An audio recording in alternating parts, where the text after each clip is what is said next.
Welcome everyone to the launch of the Global Education Report. I am your host, Gizane Campos, and today we are bringing together an incredible panel of experts to discuss the key findings of this exclusive report, which sheds light on global education trends, international student mobility, and destination rankings. So joining me today is Laura Madrid. She is the lead researcher at Global Citizen Solutions, and you've seen her in a few live events we hosted before.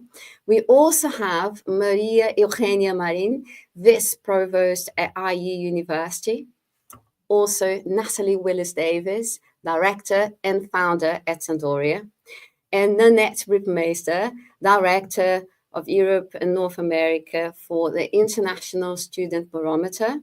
And finally, Adalberto Poca, who is the Director of European Programs at Global Citizen Solutions. So let me tell you a bit about the Global Education Report. We will share a video soon. Our Global Education Report is a study that introduces an innovative methodology for assessing global education systems. It examines student motivations, destination attractiveness, education costs, and career prospects, and employability factors for families seeking international education opportunities. The Global Education Report also presents a ranking of the top 10 destinations for higher education, which we will announce at the end of this live event. All our guests have contributed to this report with insights and articles, which you can find at globalcitizensolutions.com. Go to our website. At the top, you will find Global Intelligence Unit next to Global Passport Index. Click on Global Intelligence Unit, and it's all there. So before we start, I'd like to share some basic housekeeping notes, just so you know what we do here. Our live session will last approximately 60 minutes. We will first hear from our guest speakers and explore their insights. And after that, we will open the floor for questions. This session is being recorded, so do not worry if you need to leave soon, because it will be available on our YouTube channel. And if you have questions, stop jotting them down on the chat box, and we'll ask later. So shall we start with Laura Madrid, the lead researcher behind this report? Laura, so nice to have you here. Thank you very much for being here again. Can you share an overview of the Global Education Report's methodology and highlight the key takeaways? Yeah, sure. First of all, thanks a lot for having me again here and the Big Global Live session. And this time to speak a bit about the Global Education Report. First of all, we know that are several global university rankings available. But more and more, we realize that the motivations that drive families and international students to choose a university to study in their academic career goes much beyond academic reputation, especially when you're talking about international relocation. So we decided to build a guide and a ranking that ranks countries or destinations for international students. Students nowadays, they want to thrive not only during their academic years, but they want to be sure that they have career that they have good career prospects in the future, especially if they want to settle in the country that they chosen to study. So we created this global education report, and we analyzed data across 72 countries, spanning 5 continents, culminating in this ranking that established or ranks top destinations for students to relocate internationally. We took into consideration, of course, education reputation and prestigious universities, but also cost effectiveness, quality of life, career prospects, and even factors related to technological infrastructure and ease of doing business in the destination countries. The report also as you said, Gizane, we'll shed some light on motivations that families and international students have when they choose a destination. And it brings also this valuable insights from our collaborators that will talk about employability, how universities advance in internationalization programs, of course, career prospects, motivations, and also at the end, we have an analysis of how families can leverage investment migration to start planning ahead of the educational future of their children. And you asked me also about the takeaways. I'm not going to review or disclose the top 10 destinations now, but I can tell you that, you know, the usual suspects are in top positions. When we talk about prestigious universities and this higher educational system environment, we have what we call the most the usual suspects. They are in the top positions, as I told you, but we also see new regions emerging as attractive destinations for our international higher education, particularly when we talk about cost effectiveness and quality of life.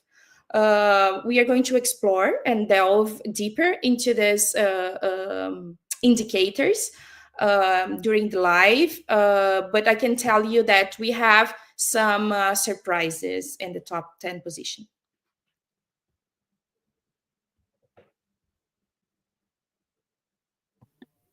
Sorry, I forgot to unmute myself. Laura, this is really good to know. It is, you know, as you say, the usual suspects. If you watched the video or the slides the production team shared, you obviously have seen who the top ones are. But let's keep the details about the top and also the upcoming destinations to be discussed at the end. But one thing that we need to bring to attention about this report is that it is very comprehensive, and that it brings up information that is super relevant to parents, not only parents but students in general, which is career prospects and technological infrastructure of the destination country. But it also shows us, and that's the cue to bring my next guest, but it also shows us that higher education planning starts at the very early stages. So I'd like to bring now Nathalie Willys-Davis. So Nathalie, your work focuses on what drives students, and families to choose specific destinations. Can you tell us briefly about Thendoria and how you help families? Hi, Gizane. It's lovely to be here with you today. So as you mentioned, my education consultancy, Thendoria, supports globally mobile families in two main ways. So the first is school placement. So that means that we help families find the best school for their children in Portugal or Spain. So children meaning age 2 to 18. And the second way we help families is via university counseling. So our university experts help guide students to their best fit courses or universities across the UK, the EU, the US, and Canada. So now to your question about what drives students to choose specific study destinations. There are indeed certain factors that influence these decisions. So our university counseling is highly personalized. It's a one-to-one experience. And that means that our experts are able to work closely with students and their families to identify the factors that matter most to them. And thereby we pinpoint the best fit courses and universities that match their wish list. So the first step is really to identify the course, or the major, as Americans would say, which best suits the students' interests and abilities. So that can narrow down options, of course, but there's still typically so many universities to consider. This is when the real drilling down occurs. So there are a variety of variables that are considered, but in our experience, the top 3 factors that seem to drive our undergraduate clients' decision-making process are affordability, academic reputation, and personal networks. So cost is a critical factor when deciding where to study. Families need to consider not only tuition, but also the cost of living, including housing. So for American students, studying in Europe is much cheaper than studying in the US. So for example, in the Netherlands, universities charge a flat fee of roughly 2,600 euros per year for EU citizens, or an average of 14,000 euros for non-EU citizens, and this is for non-medical degrees. So the Netherlands has skyrocketed in popularity since 2020, not only because of the lower cost fees, but also because of the higher fees that EU students now have to pay in the UK due to Brexit. So EU students are now considered international students in the UK, and they can no longer benefit from what's called the UK home fees, so the fees that British students pay. And those are capped at roughly £9,000, which is about 11,500 euros per year. And those fees are much lower than the fees international students have to pay. So that, in contrast, international students have to pay roughly 33,000 euros for a non-medical degree. So that's a huge gap, right, between 11,000 euros for a British student versus 33,000 for an international student. So the other key factor that I mentioned, so when deciding which university to attend, is academic reputation and the quality of education. I mean, it stands to reason that students are looking for universities which offer a well-respected program with great professors. What we found interesting is that even though cost is a huge driver in the decision-making process, families are more willing to stretch their budget for universities with recognizable brand names, such as Oxford and Cambridge in the UK, for example, or one of the Ivy League schools, or Stanford in the US. So as a reference, in the US, the schools I mentioned are approximately 62,000 euros a year for tuition alone, not including housing. And Oxford, it's an average of 54,000 euros for non-medical degrees. So, you know, these are pricey universities. And the third reason that some destinations like the Netherlands remain popular is due to the perception that everyone's already there.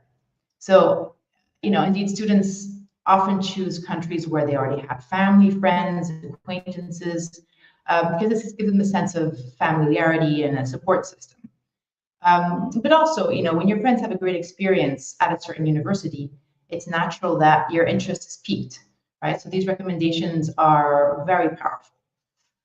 So for example, Spain, France, and Italy have for a long time been really popular study abroad destinations for American students.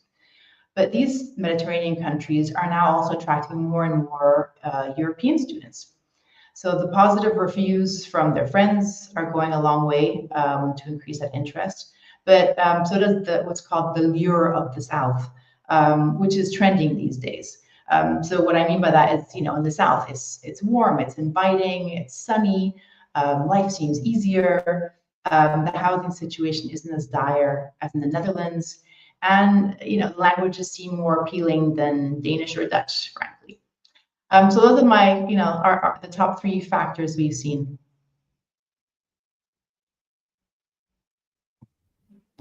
Thanks, Nathalie. This was a very good insight because education is definitely a factor, that something that you need to factor in when it comes to an immigration plan. And it's also what we will be discussing with Adalberto Puca later. And thank you so much also for bringing up Spain and Portugal, which also I've discussed with Laura before. And there are some interesting findings about other non-traditional European destinations for higher education, which she will be discussing now later. But right now, I will speak to María-Eugenia. So María-Eugenia, IU University, is a prime example of a globally diverse institution. Can you tell us briefly what is the IE University all about? And then later I'll ask another question.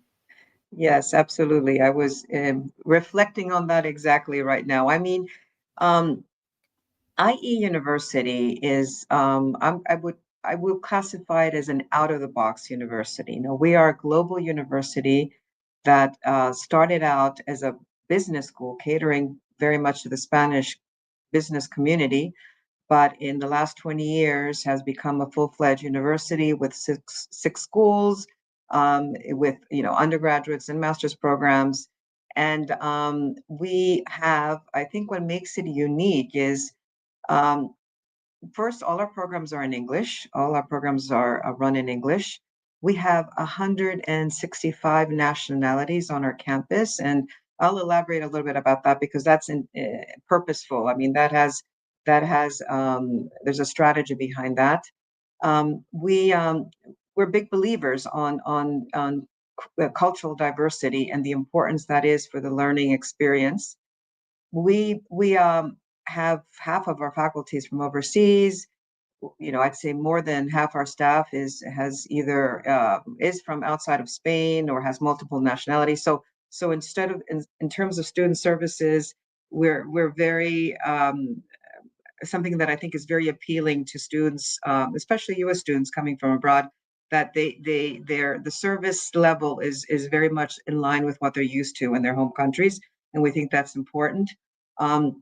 So we are known as an innovative entrepreneurial university. We were founded by entrepreneurs, and I don't know how much more detail I can give you. It's just but we are cutting edge. I would say cutting edge in terms of the subjects that we cover, the programs that we offer, and our approach, I guess, to higher ed. Now, internationalization is a key pillar at IE, but it's purposeful, and I do want to point out that there are internationalization models across many universities, most universities, but ours is very purposeful. No, internationalization with purpose. We believe that bringing in the diversity that we bring into the classroom, and I am a young faculty member as well, and I teach cross-cultural management, and it enriches the experience to have students from all over the world with different, who bring in different experiences, different mindsets,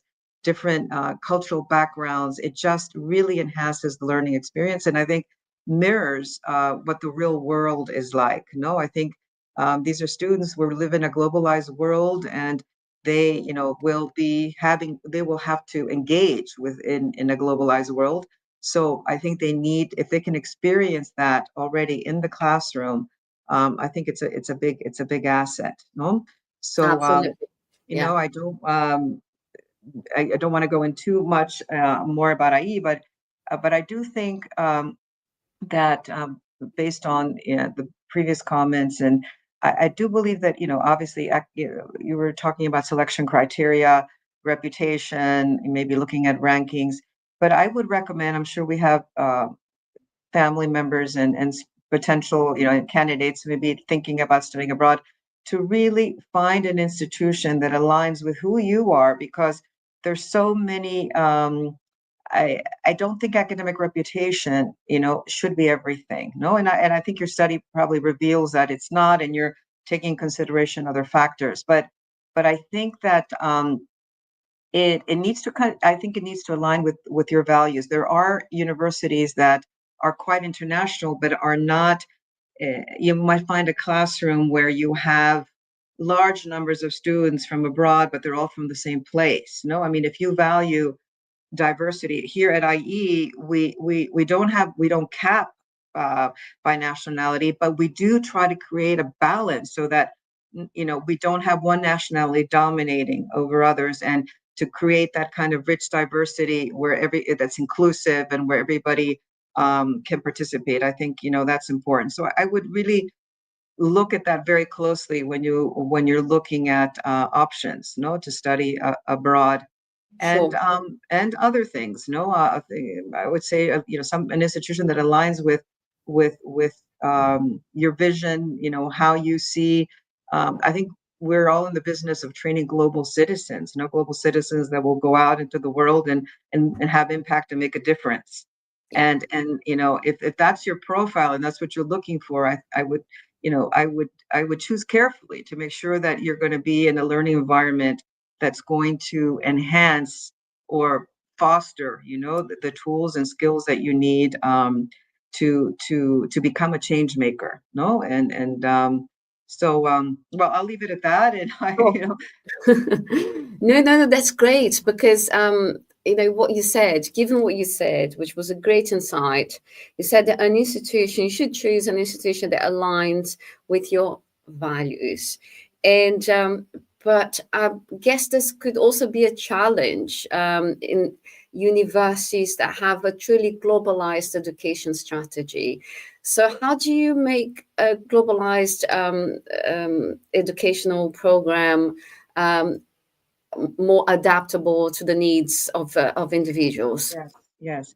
I think that if you want to, and I'm going to speak from the point of view of our institution, to create that purposeful sort of diverse environment. Obviously, there are challenges. No, there are challenges. First, you need a solid recruitment strategy to be able to recruit from all these different markets. How do you arrive at 165 nationalities on your campus? We have recruitment offices all over the world. We have 30 offices all over the world. They're not just recruitment offices. They manage our alumni in those markets. They help with the admissions process for interested candidates. They also are contacts for career opportunities for our students who later end up working in those markets, et cetera. So they have multiple functions. So that's important because there are challenges. There are challenges. One, I think you brought up, you talked about career prospects. When you bring in 165 nationalities onto your campus, you have students that are from all over the world who might want to stay to look for employment in the host country, in this case in Spain or in Europe, or they might be looking to go to work in a third location. So you have to be able to offer. We're very strong with our careers management services. We have to be on top of that because it poses a challenge when you have students from so many different parts of the world, because obviously the expectations of job placement and all that are not local. They're global and they're all over. And it applies to a good chunk of the student population. So that's the challenge. Career, and we talked about career prospects. I think also the visa issues. The visa issues for international students can be a challenge because it's not always easy, to get the visas and get them on time. For everything to flow on a timely basis in order to get the students to where they need to be. And there I recommend institutions to have very strong student services departments that are in touch and work closely with the consulates and the countries. Our international offices help us with that as well. But that's a challenge. And then I think geopolitics in general, the impact of geopolitics on higher ed. And we have seen so much in the last few years. The Ukraine-Russian war, the situation in the Middle East. I mean, all that has can impact heavily on building this kind of global model for higher ed institutions and the students that are affected. It affects mobility. It affects bringing in students from these countries. It affects all sorts of things. So again, you have to have the right infrastructure at your institution to be able to navigate all those challenges that come with having a very international student body. And I guess the last point there I would say is if you want to be recruiting students from all over the world to create that diverse learning environment, you also need to have a strong scholarship system. You have to be able to offer strong financial aid. You have to have make sure that everyone has access. That you are recruiting talent from all over the world, but that you're also providing financial opportunities for these students to enroll, because living abroad is costly. It's very costly, and for some, it's more costly than for others. Especially, I'm talking about students coming from the global South, et cetera. So I think it's the duty of all of an academic institution to be able to recruit talent from all over, but also to be able to help support through scholarships, through financial aid. And we have a foundation that is very active in that front, and that is a challenge, I think, to building a global international institution and recruiting from all over. Definitely.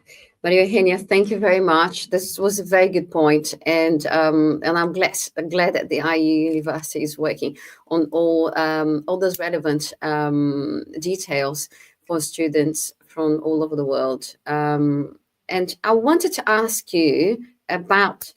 You talked about the challenges, but I'd like to ask you about the advantages. Of investing in international in universities that attracts international students. How do these advantages, for instance, impact local economies and society as a whole? Yeah.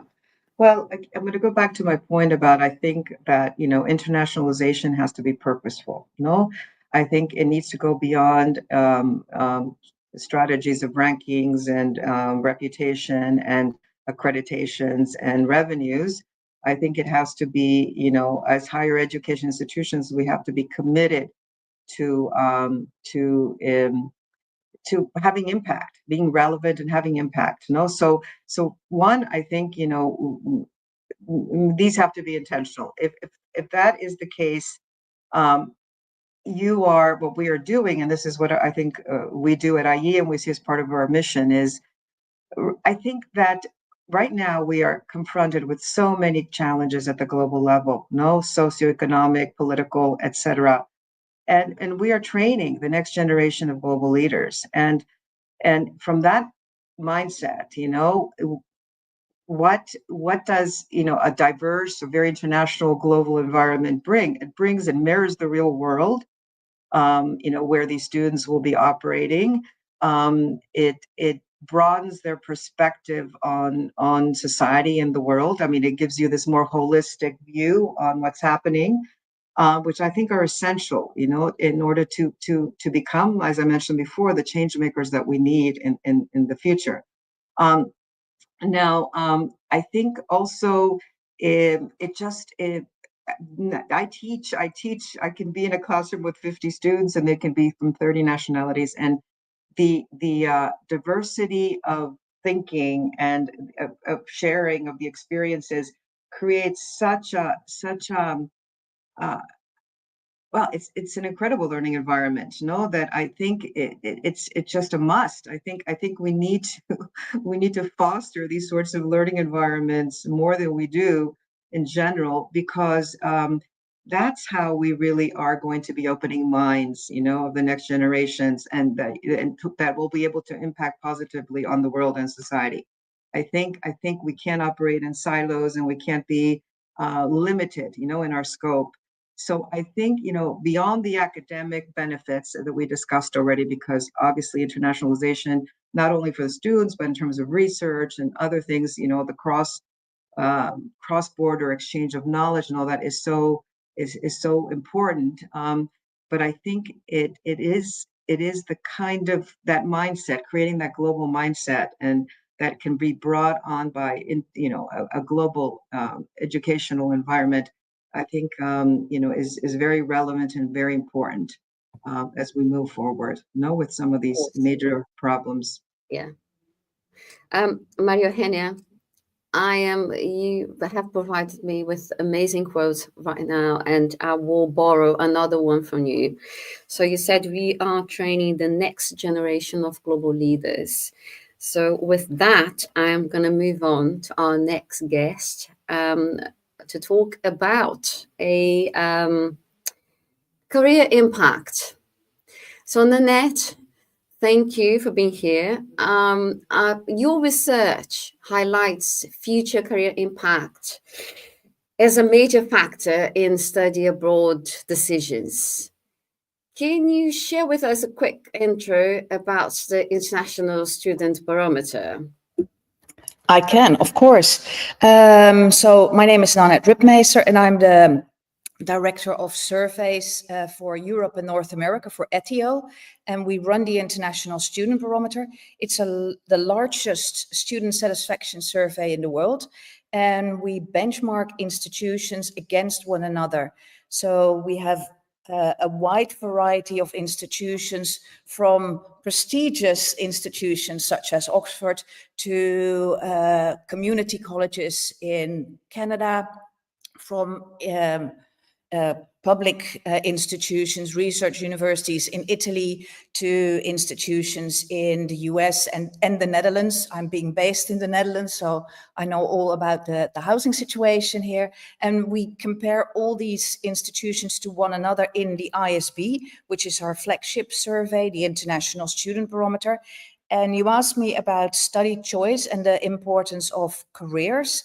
Well, what we've seen since 2018 is that students put it at the highest level. Future career impact is their main motivator to choose an institution. But I do agree with what María-Eugenia just said. It needs to be purposeful internationalization, because without that, I don't think we talk about anything useful. But we also need to realize that the current generation, and I guess also the future generation of students, puts a lot of emphasis on those career aspects and understanding how they can sort of better themselves and create a good employability situation for themselves. I can continue a little bit if you want on what the ISB can help you understand. Yes, and I also would like to hear more from you on how universities can support international graduates in securing employment. Yeah, because that is a key question, of course. And I think what we've been seeing is quite a lot of lip service from institutions where they say, oh, employability is key. And I mean, institutions worldwide have been saying this, because if you really want to make sure that your international students, and in fact, all your students, are ready for the world of work, which is in constant change, then you have to provide them with quite a lot.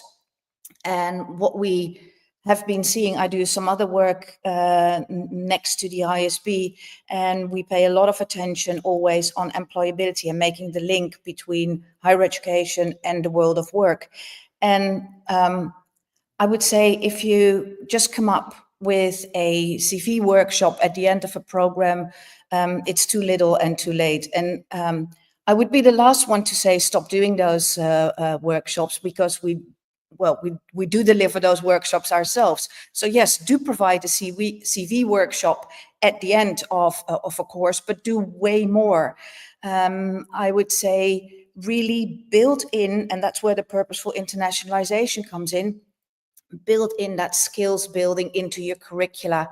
Make sure that you build in teamwork, build in all kinds of different skills acquisitions, where you can think of how to communicate across different cultures, how to be adaptable, because as I mentioned already, the world of work is constantly changing. So we need people that are adaptable and can deal with insecurity. We need people that have a certain persistence and want to reach their goals. And you can build in all that into curricula, but it has to be with a clear goal in mind and very, very purposeful. Now, coming back to those CV workshops, I said they're too late, too little, if that's the only thing you do.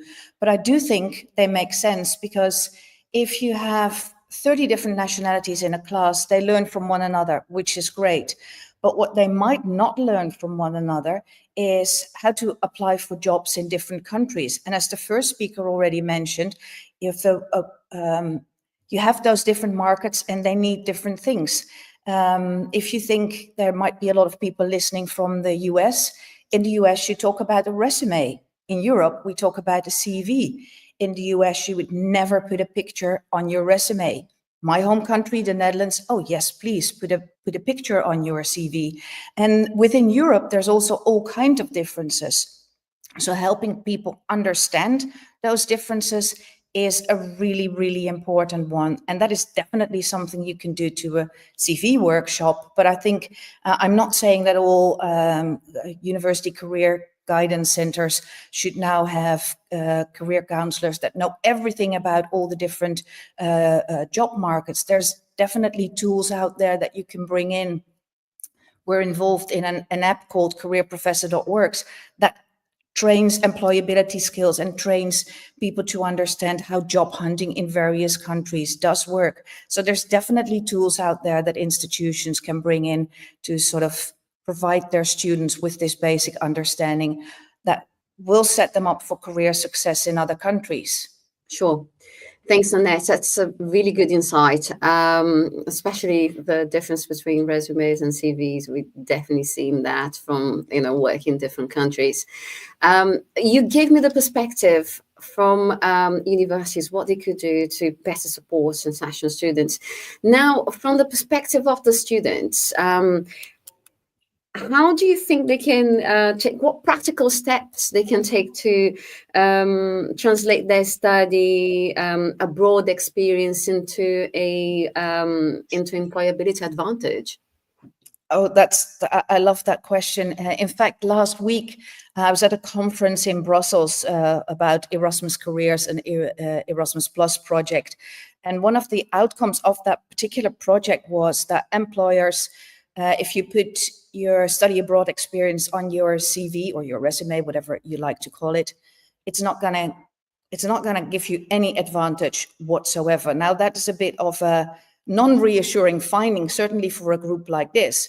But in the continuous research that was being done as part of this project and also in other research projects, we do see that employers value it as soon as you're able to really translate what you've gained. So if you have a study abroad experience and you just put it on your CV or your resume, that's not going to do the trick. You really have to translate what are the exact skills you gained and how can you apply them in a work setting. So if you would say, and I've interviewed numerous study abroad students who would say, oh yeah, I went abroad and it was fun. And if you push a little bit, they say, yeah, I learned another language, which is certainly within Europe almost a standard thing if you go to another country that you learn another language. So that is not something that sets you apart. It's a nice thing to have, and it's for sure something that's worthwhile, but it's not where it all it's not pivotal in making that change. But if you can say, I learned to work with people in a team, and these are the skills I developed in working in a team with people from different countries. And this was a challenge we had, and this is how we solved it as a team. And this was my role within that team. That is where the really added value comes in. So I think as a student, your steps would be to really sit down and reflect on what are the skills you acquired. Are you having examples that prove the skills? Because if you just say, oh, I've got intercultural communication skills, I would still think like, so what? Tell me all about it, showcase it, make me understand how you have used it.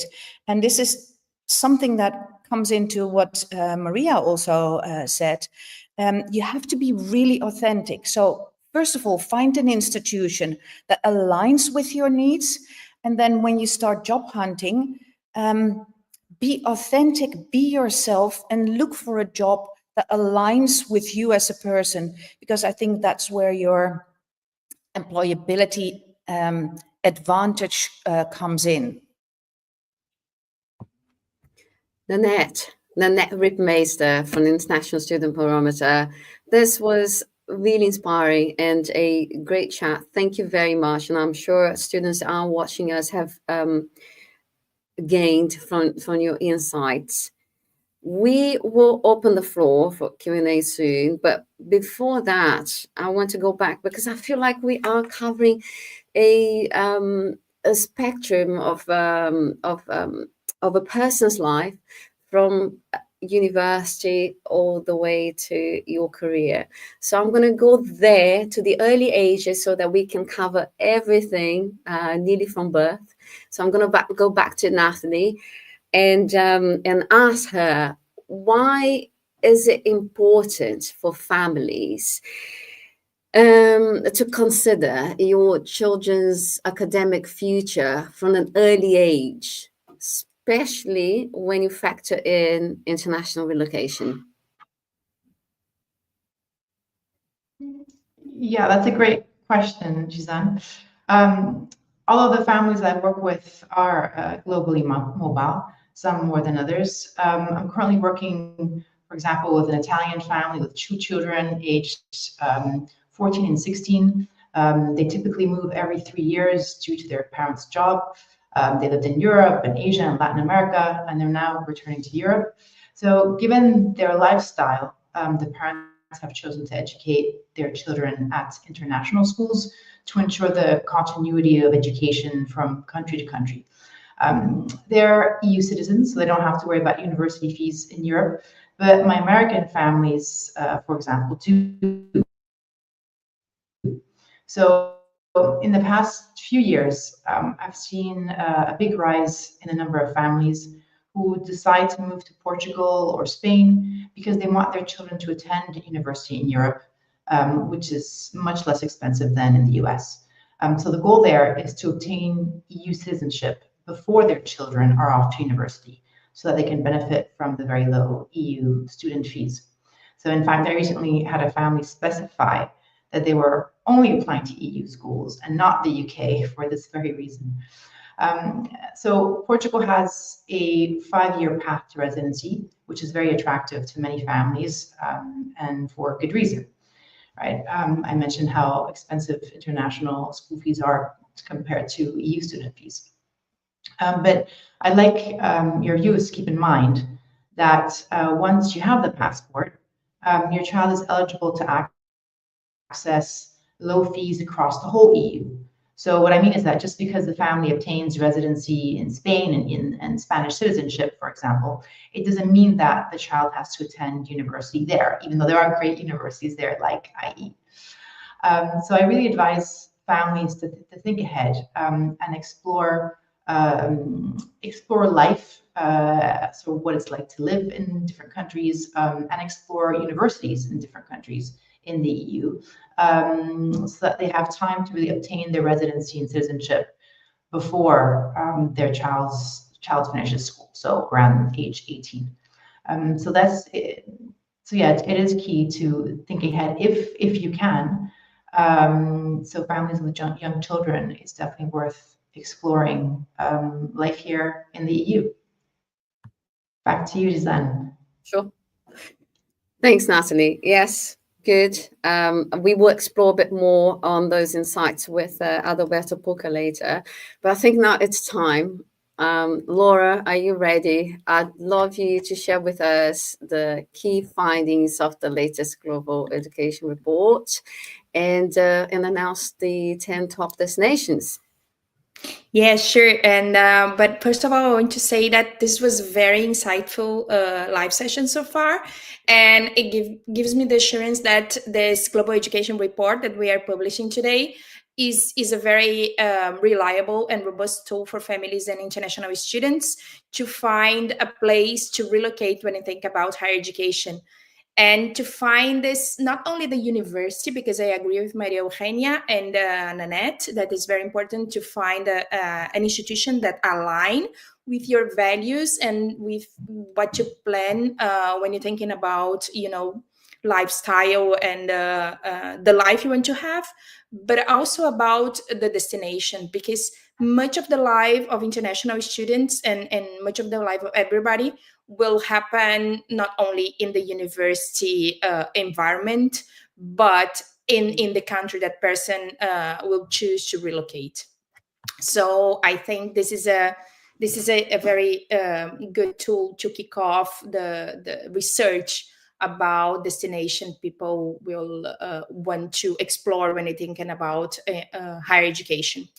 But as I mentioned in the beginning of the live, the usual suspects are in the positions, United States and United Kingdom, because it was a relevant factor, of course, in our ranking the prestigious universities.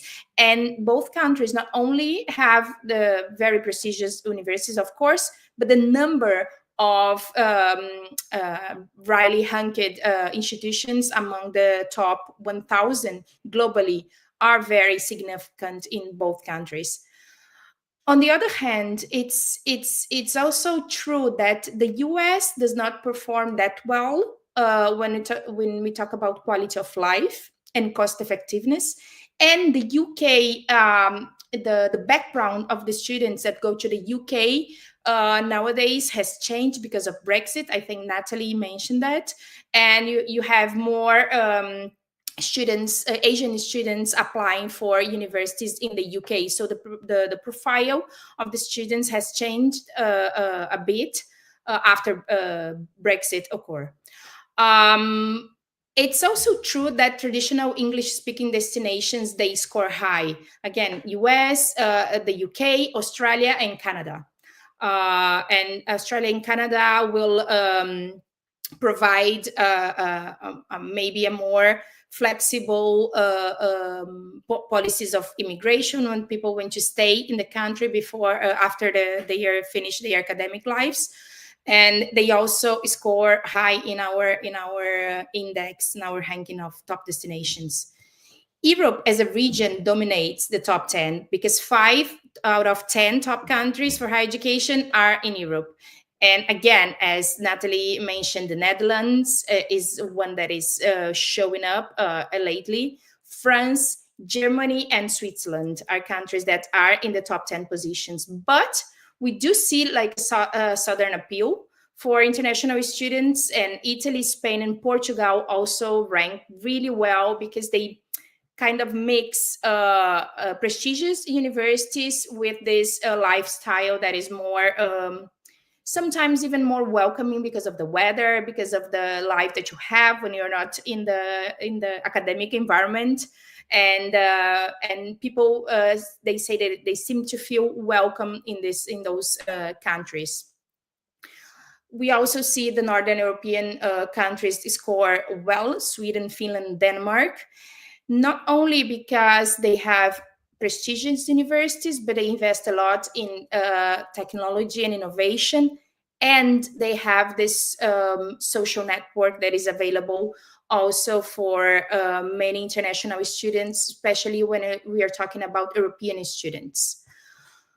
But I told you at the beginning that we have some surprises in the top destinations. It might not be a surprise for people that were following the developments of international higher education in the lately, but some countries in Asian Pacific region also score really high in when it comes to higher education. So we have China, Singapore, Taiwan, and South Korea. They do mix this prestigious university. They do very well. They rank very well when you talk about the STEAM careers. And there are countries that invest, again, a lot in technology and innovation. You also have other regions that are very good when you talk about the cost of studying abroad in higher education, the cost effectiveness of higher education. And some countries in Latin America appear as good options, like Chile, Brazil, Ecuador, and Mexico, because they have some very prestigious universities, and some people might want to spend a couple of years in those countries studying abroad, and they are going to have this good universities and a very cost-effective option when you think about studying abroad. I think that's the highlights we have for the Global Education Report, but we have much more information if you want to go dive deep in the environment of higher education, international higher education. You can just go to our website and check, the index, the overall index, the sub-indexes, and all the information that we put together in the report. Laura, thank you. Thanks for the lowdown on all the countries. And you can definitely tell that this report is very robust, very comprehensive. And I also would like to remind our viewers that all our guests here have contributed with articles. So their unique perspectives are also explored in the Global Education Report. But before I open the Q&A, I still have another guest I want to talk to. And he's a very important one because he will explain how investment migration or immigration programs can make this this move to another country with the purpose of higher education a dream come true. So Adalberto Porca, hi, nice to have you here. Hi, Gizane. Thanks for inviting me. Good, good. Always a pleasure. Quick one. How do investment migration programs compare to traditional student visas in terms of long-term career and residency benefits? Okay, well, that's a very important question, and one that our clients often battle with. So to just describe, student visas, they're often tied to a specific enrollment at a course or a specific institution. So they tend to require a lot of logistical planning, especially when, as Laura mentioned, a student wants to take a couple of years to study at a different university in the middle of the academic process. So they're quite rigid to that specific purpose. Whereas investment migration plays a much wider role in what can be achieved. To start with, we can look at which stage of life the student is in. So we spoke a lot about higher education today. So it's not uncommon for parents to sponsor a child's visa through a golden visa or a citizenship by investment program, allowing that child to then study at a specific country. It comes with, as I mentioned, high level of flexibility. So generally, golden visa programs don't come with a lengthy stay requirement. So we mentioned a few countries like Portugal, where the minimum stay requirement is only 7 days a year. So if you'd like to study at a Portuguese university, and you don't want to be tied to the country full time, that's a great option. But if you look at citizenship planning, which I think Nathalie touched on, that's something that we work with quite a significant parcel of our clients on. And it's the possibility of looking at their children's education, not only at the primary and secondary level, but eventually at higher education across Europe. So you have some programs that have a path to citizenship. So again, Nathalie mentioned the 5-year path in Portugal, but there's Spain that offers a 10-year path. Similar in Italy, Greece is 7 years, and these enable the children to study at the country at that stage. But once citizenship is obtained, the borders sort of become a non-issue. So they can study across different countries, and of course paying home fees, which are significantly lower. I think family planning is also a key element of this. There's also more security, more stability that is offered through these programs. And then again, going back to the higher education options, these visas, student visas, often come with an end date. So once you graduate, once you finish your course, then the student visa will expire and you're expected to return to your home country. Or should you decide to continue study or to go into a career in the country that you're studying, and you need to apply for a different visa, again, comes with a lot of logistical planning. Because the investment migration visas are not tied to the study, you can automatically go into employment. Depends on the country, of course. Some have different requirements, but in most cases, you can go directly into employment. You could work freely, invest in a business, or even pursue different opportunities without thinking about the renewal of a student visa. Because with investment migration visas, again, as long as you maintain your investment, you will be able to renew that visa in perpetuity. So it takes a lot of the stress that higher education students have off. And again, it's something that allows you to plan not just the next several years, but with the possibility of citizenship, you plan, at the much longer term. Thanks, Adalberto. Very good. So important information for, I think we've got someone here who asked about student visas. So we've got here a good overview on what it is compared to a residency visa. So now, Polka, let's move on. I'd like to ask you, because many residency by investment and citizenship by investment program offer long-term benefits. Yeah. So how do host countries benefit from these programs in terms of attracting global talent? Sure. Well, I always see it as a win-win situation where the individual applying and their family will obtain a residency and a path to citizenship, and the country that is welcoming those individuals will receive a huge economic boost. So when investors come to a country, they're not only placing a large capital amount into the economy, which in turn develops real estate businesses. Some people invest in government bonds, so it does have a tangible impact on the economic activity of that country. So in turn, that stimulates local markets. It creates a lot of jobs that leads to better infrastructure, and it makes the country much more attractive in a global perspective. Generally, the high net worth individuals that apply for these programs, they're entrepreneurs, so they have, with the access, they're able to assist in growing certain areas in the country that perhaps didn't have the wealth of knowledge that is required. So it does bring a lot of innovation, fresh ideas come in with that. You see the growth in technology, and the global networks that are created. They really help the country to become a bit more competitive in the international market. So it's all about creating, a more vibrant and more diverse business environment for that country. So we need to look beyond just, investing in a property to obtain a visa. What do these individuals bring as part of their expertise?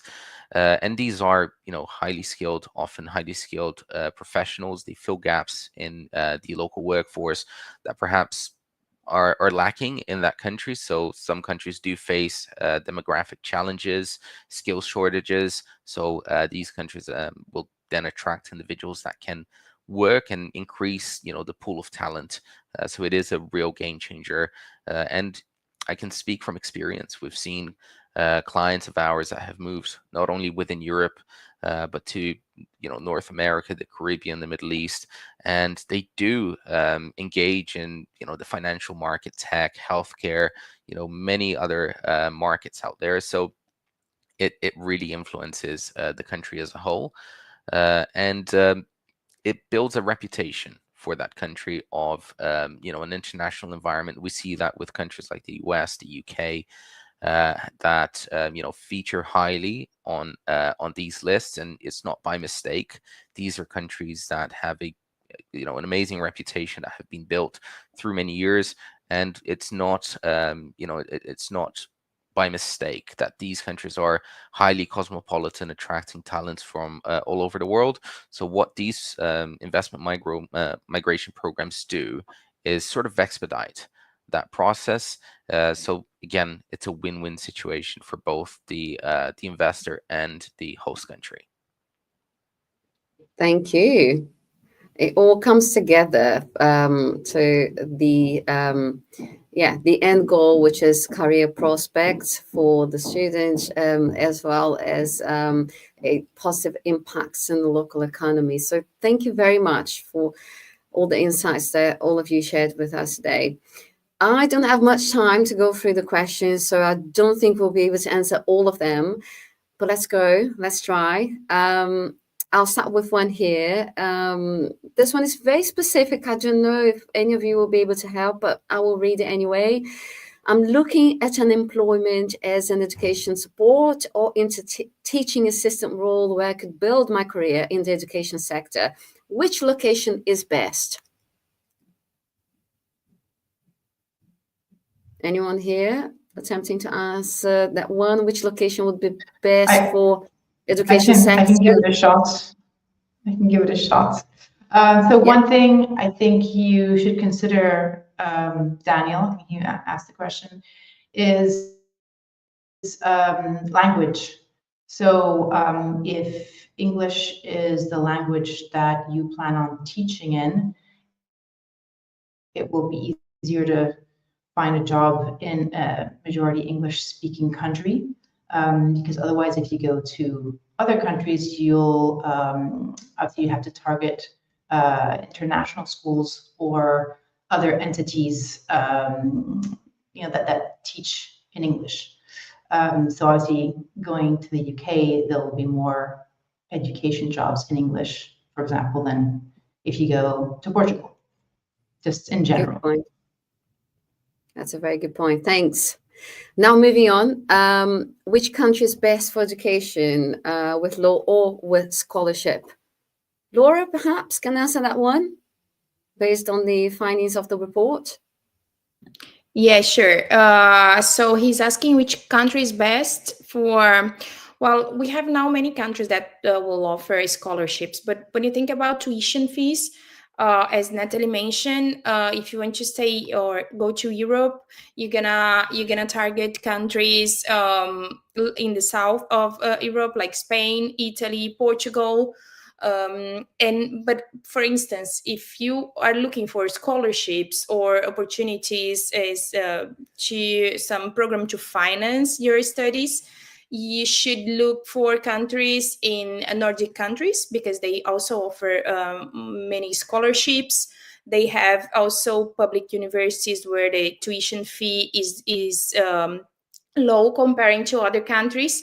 I don't really know where this person is settled or comes from, but it's if I say in general, and this person wants to stay in Europe, those are the best options, because you should not only think about the cost of education, but the cost of living in the country of destination if you will relocate. So of course, rent, groceries, everything that you need to think about when you are relocating internationally.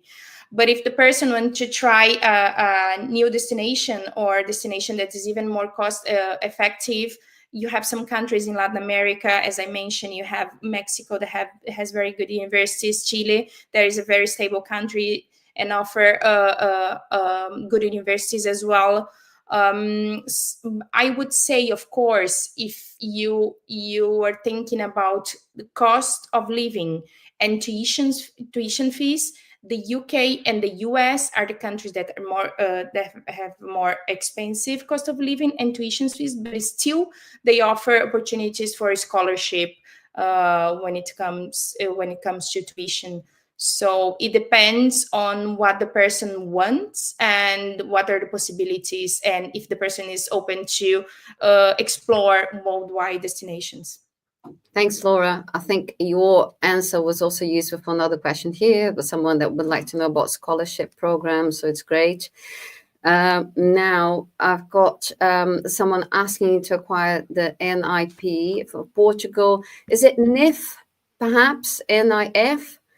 So I'd like to clarify that question, because that will frame the answer, and then you let us know, and if there's time, we'll answer online.